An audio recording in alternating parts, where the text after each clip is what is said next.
লক্ষ্মীপুর সদর উপজেলার চরভূতি ও রায়পুরের চরমোহনা এলাকায় পৃথক পৃথকভাবে ৬ বছরের দুই শিশুকে ধর্ষণ চেষ্টার ঘটনায় থানায় মামলা দায়ের করা হয়েছে।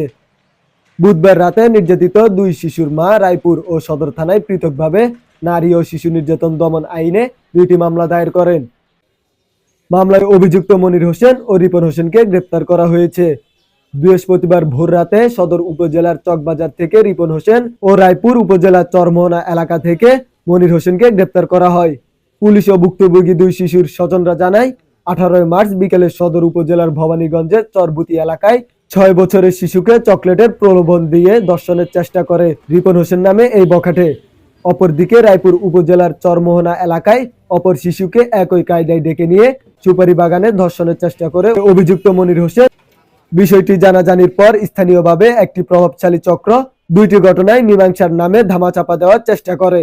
পুলিশের সহযোগিতায় নির্যাতিত দুই শিশুর পরিবার থানায় পৃথক ২টি মামলা দায়ের করেন। এরপর অভিযুক্ত দুইজনকে গ্রেপ্তার করা হয়।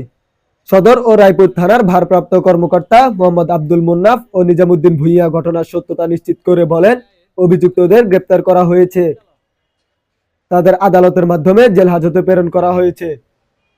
News desk, Lakshmipur Times.